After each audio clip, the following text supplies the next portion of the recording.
I never believed the rumors about the alley. People love to spread urban legends, ghost stories meant to keep kids in line or scare drunks into taking the long way home. But the way they talked about this place was different. There wasn't any exaggeration, no playful smirks or dramatic gasps. Just a quiet, uneasy warning. Don't go near it. Don't even look too long. They called it the alley that swallows. I first heard about it from an old man who ran a cigarette stall near my apartment. He had deep lines across his face, the kind that only years of worry could carve. One night, I stopped by for a pack, and as I pulled out my wallet, my gaze lingered down the narrow street beside his stall. It was a tight, suffocating alley, the kind you'd expect to find in the oldest parts of the city. The walls were aged brick, cracked and darkened by time, and overhead, tangled wires sagged like veins of a dying beast. There were no streetlights, just a void of pure blackness stretching into nothing. "You don't want to be looking there, boy," the old man muttered, his voice carrying the weight of something unspoken. I smirked. Why? Something gonna jump out at me? His fingers, shaking from years of nicotine and nerves, tapped against the counter. "People don't come back from there." I chuckled, assuming it was some superstitious nonsense. But his expression didn't change. His eyes flicked toward the alley, then back to me, as if afraid it might hear us. "People don't come back?" I echoed. He nodded. "Not whole, anyway." That should have been enough to make me stay away. But of course, it only made me more curious. Maybe it was arrogance, maybe boredom, or maybe some deep, unspoken part of me craved the unknown. Whatever it was, that alley had buried itself into my thoughts like a splinter I couldn't dig out. I started paying attention. People avoided walking past it, even in broad daylight. Cars never parked near it, and store owners never set up stalls close to its entrance. No stray dogs, no wandering cats, not even a single rat ever scurried in or out. It was just there, a place that didn't belong. Then one night I saw him. It was past midnight, and I was coming home from a friend's place. The streets were mostly empty, the air thick with the scent of distant rain. As I turned the corner near the cigarette stall, my eyes instinctively darted toward the alley. That's when I noticed the man standing just inside the entrance. He was barely visible in the dim light, his silhouette tall and unmoving. He wasn't looking at me. He was staring into the alley, his posture rigid, his hands clenched into tight fists. For a long moment, I considered ignoring him and walking away. But something about the way he stood, the way his breath hitched like he was on the edge of a decision, made my stomach twist. I took a step closer. "Hey man, you good?" No answer. I swallowed, suddenly aware of how silent the street had become. Not even the distant hum of traffic reached me. Then, in a slow, almost mechanical movement, the man lifted his foot and took a step deeper into the alley. I don't know why, but my chest tightened with panic. "Wait," I called out. He paused. For the briefest second, I thought he'd turn around. But instead, his head tilted slightly. Just enough for me to see a sliver of his face in the glow of a far-off streetlight. His eyes were wide, glassy, like he had seen something he couldn't comprehend, something beyond human understanding. Then he walked forward, and the alley swallowed him whole. No sound, no struggle. 1 second he was there, the next, nothing. I didn't realize I was holding my breath until my vision blurred from lack of oxygen. My body refused to move. My legs locked in place. I don't remember how long I stood there. Could have been minutes, could have been hours. But I do remember one thing. The moment he disappeared, the darkness at the end of the alley seemed to shift. It wasn't just empty space anymore. Something was watching me, and it was waiting. I don't know what compelled me to do it. Maybe it was disbelief. Maybe it was some twisted sense of curiosity. Or maybe I just couldn't accept what my own eyes had seen. But I took a step forward. The air felt heavier the closer I got to the alley's entrance, like walking into a place untouched by time. My body screamed at me to stop, to turn back and forget everything, but my mind refused to listen. I peered inside. Pitch black. It wasn't normal darkness. It was complete, unnatural, as if the alley wasn't just void of light, but was swallowing it. Even the dim glow from the streetlights behind me refused to reach in. It was like the world ended where the alley began. I hesitated, my fingers curling into fists. I could still hear the old man's warning in my head. People don't come back. Not whole, anyway. And yet, I stepped inside. Instantly, the temperature dropped. The night had been cool, but this was different. This was the kind of cold that sank into your bones, the kind that didn't belong in the middle of a city. My breath fogged in front of me, a thin mist hanging in the air before vanishing. I walked further. The sounds of the city behind me faded. No distant honks, no footsteps, no murmur of late-night conversations. Just silence and my own heartbeat. I took another step and something crunched under my foot. I froze. Slowly I lifted my foot and looked down. The faintest sliver of light from the entrance barely illuminated the ground beneath me. Broken glass, number, not glass, teeth, my stomach twisted. I took an instinctive step back, but my heel pressed into something else, something soft. I turned my head just enough to glimpse it in the darkness. A hand. No body. Just a hand, severed at the wrist, fingers curled inward as if frozen mid-scream. The skin looked dry, almost leathery, like it had been sitting here for years. And yet I could swear I saw the fingers twitch. I staggered backward, my pulse pounding in my ears. That's when I heard it. A whisper, not words. Just a faint, rasping breath, dragging through the air from somewhere deep within the alley. It wasn't coming from any one direction.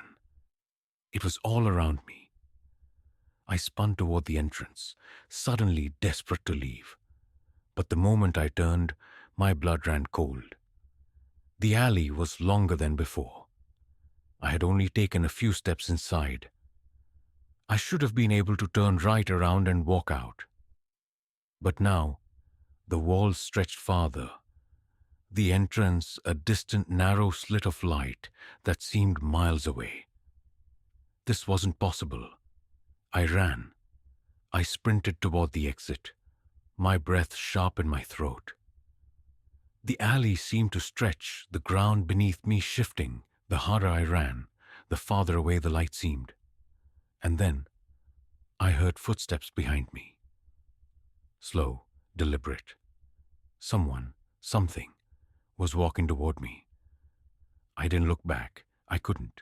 My lungs burned, my legs screamed, but I kept running. And then, just when I thought I'd never reach it, just when I felt something ice-cold graze the back of my neck, I stumbled out into the street. The second my foot hit the pavement, the sounds of the city came rushing back. The distant hum of cars, the faint laughter of a couple down the road, the rustling of a night breeze through old newspaper. The alley behind me was normal. A small narrow passage, brick walls, empty. I turned, breath heaving, sweat clinging to my skin. It was gone. The stretched corridor, the unnatural darkness, the whispering voice, all of it was gone. But just before I could convince myself it had been some hallucination, my eyes fell on the ground near my feet. A single human tooth lay there, and in the darkness of the alley, just beyond where the light ended, I saw them. Two glowing eyes, watching me, waiting. I stumbled backward, my breath ragged, my heart pounding so hard it felt like my ribs might crack under the pressure. The eyes in the alley didn't blink. They just stared, cold, calculating, hungry. I wanted to run. Every nerve in my body screamed for me to get away. But I couldn't. My legs felt like they had been drained of all strength, as if that thing in the alley was holding me in place without even touching me. Then the whispering started again.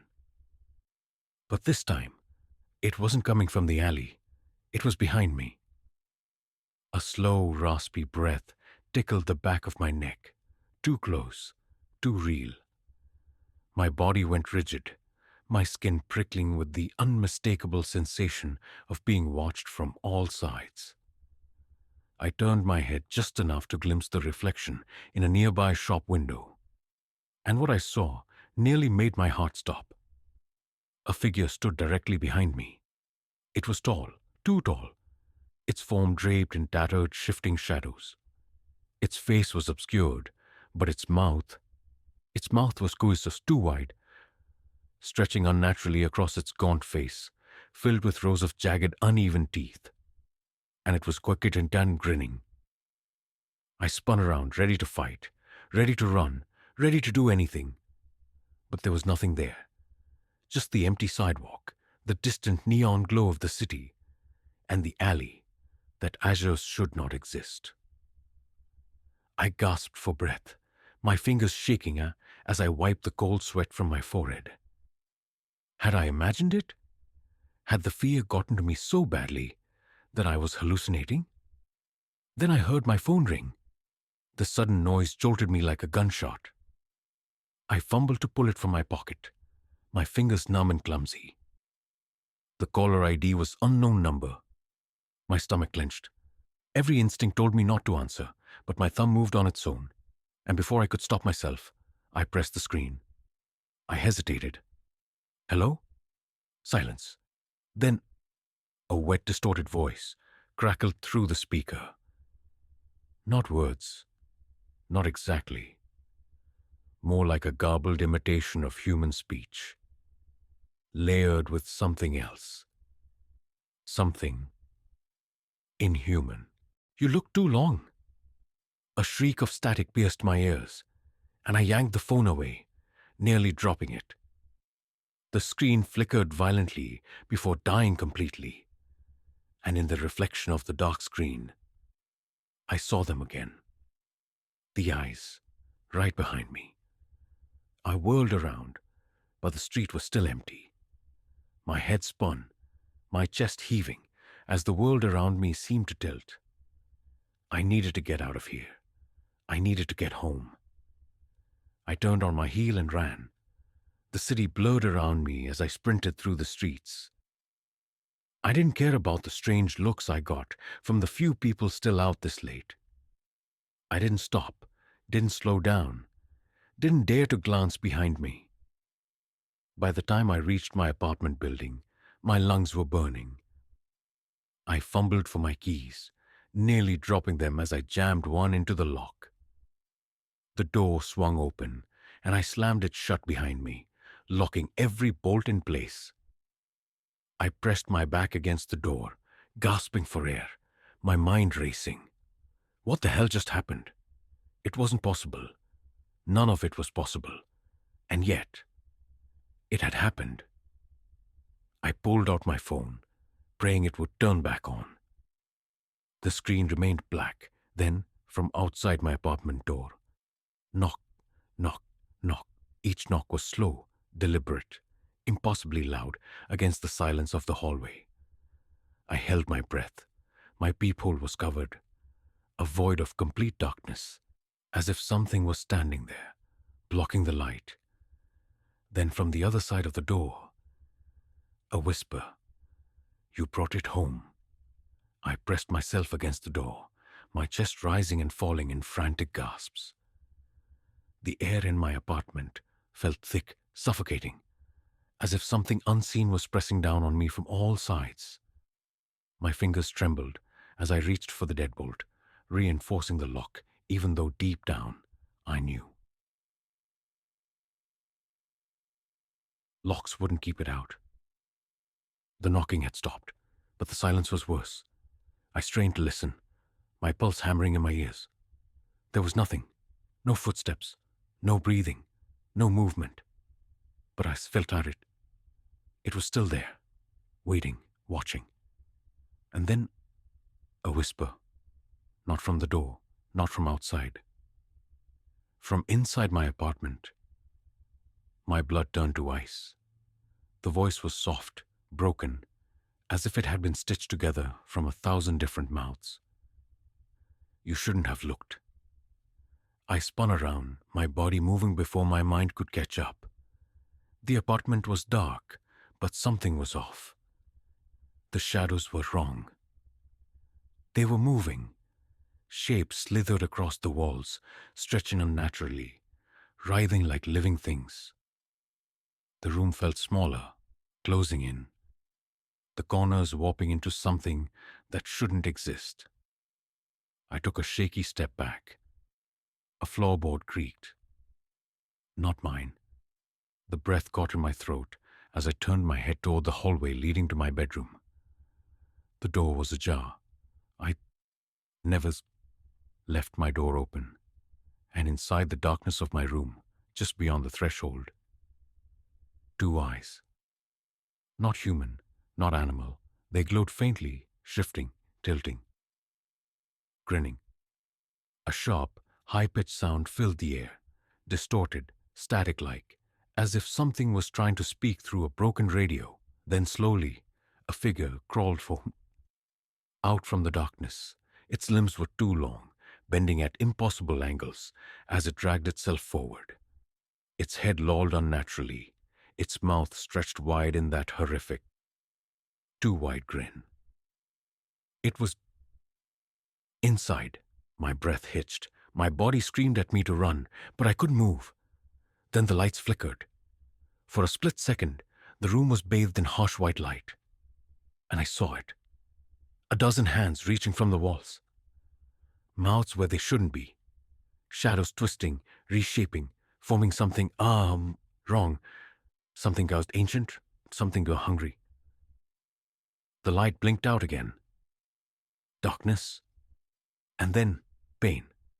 A sharp burning agony tore through my chest, like ice-cold claws raking against my ribs.